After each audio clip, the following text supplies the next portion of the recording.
रात के 10 बज गए थे। नौकरानी शीला ने अपना सारा काम खत्म किया और वह अपने मालिक के कमरे में चली गई। मालिक सुरेश अपने कमरे में टीवी देख रहे थे। शीला बोली, साहब मैं जा रही हूँ, काफ़ी देर हो गई है।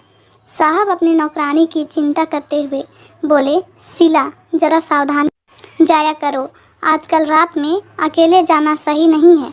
शीला सुरेश की तरफ देखते हुए बोली, साहब मुझे डर नहीं लगता है। इतना कहकर वह कमरे से बाहर चली गई।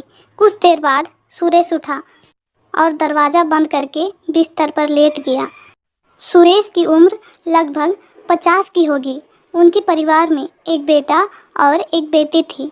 दोनों की शादी कर दी थी।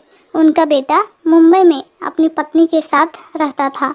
सुरेश को कुछ भी कमी नहीं थी क्योंकि उन्होंने अपने जीवन में काफ़ी पैसा कमाया था और एक बड़े से मकान में रह रहे थे। 3 साल पहले उनकी पत्नी की मृत्यु हो गई थी। उसके बाद सुरेश बिल्कुल अकेले हो गया था। उनका बेटा तो अपनी पत्नी के साथ रहता था। घर पर कोई काम करने वाला न था। सुबह का नाश्ता, कपड़ों की धुलाई तो पड़ोसी की लड़की कर देती थी, लेकिन फिर भी और भी काम होते हैं। घर पर एक दिन सुरेश ने पड़ोसी से कहा, तुम एक ऐसी काम वाली ढूंढ कर ला दो जो सुबह 8 बजे से रात के 8 बजे तक काम करे, सुबह नाश्ते से लेकर घर का सारा काम करें। ठीक है बापूजी, मैं तलाश करूंगी। एक दिन पड़ोसी की बेटी एक औरत को लेकर आई। बाबूजी, यह शीला है। जब मैंने इसे यहाँ काम के बारे में बताया तो यह राजी हो गई। सुरेश ने शीला की तरफ देखा तो वह बहुत ही खूबसूरत औरत थी। सुरेश ने उसे काम पर आई और बोली, नमस्ते बाबूजी। नमस्ते शीला, आज से तुम मेरे घर का काम संभालो। जी बाबूजी, आपके लिए चाय बनाकर लाऊं? शीला ने मुस्कुराते हुए कहा। शीला ने अपने साहब के लिए चाय बनाकर ला दी और उस दिन से शीला नाश्ते से लेकर रात के खाने तक का काम बहुत अच्छे से करती थी। अब शीला को सुरेश के यहाँ काम करते हुए 4 महीने हो गया था। एक दिन शीला ने कहा, बाबूजी मुझे 5,000 की ज़रूरत है। मेरे पति की तबीयत खराब है। ठीक है, यह लो 5,000 और अपने पति का अच्छे से इलाज करवाना। बाबूजी, आप कितने अच्छे हैं जो हम जैसे गरीब की मदद भी करते हैं।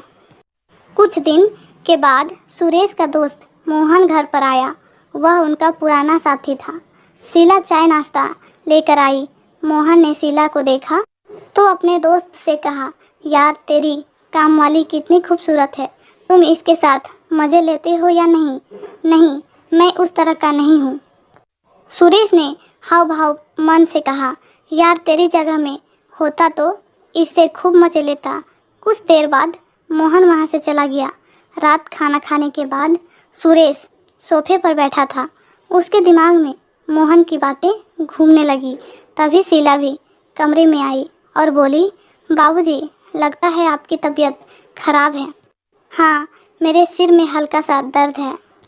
लाइए मैं आपका सिर दबा देती हूँ। सुरेश बिस्तर पर लेट गया।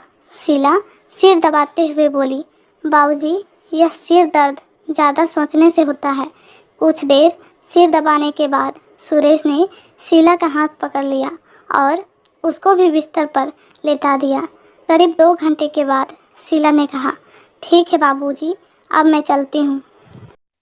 करीब 1 महीने के बाद शीला को उल्टी हुई तो उसने बाबूजी से कहा, लगता है मैं आपके बच्चे की माँ बनने वाली हूँ। सुरेश यह सुनकर सन रह गया और बोला, यह सब हुआ कैसे? बाबूजी, आपने उस रात मेरे से संबंध बनाए थे, शायद उसी से हो गया है। सुरेश ने कहा, इस बच्चे को गिरा दो।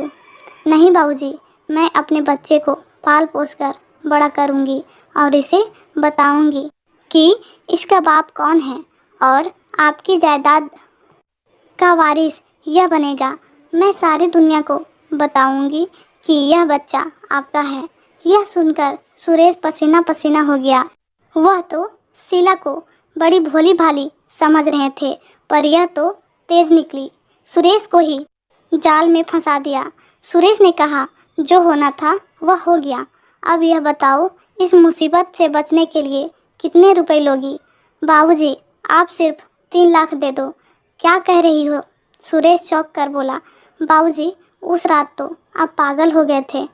मेरे मना करने पर भी नहीं माने, जिसका नतीजा यह हुआ। थोड़ा साहेब जी, 2 लाख में निपट गया। सुरेश ने 2 लाख दे दिए। सुरेश को अपनी इज्जत बचाने के लिए 2 लाख रुपए देने पड़े।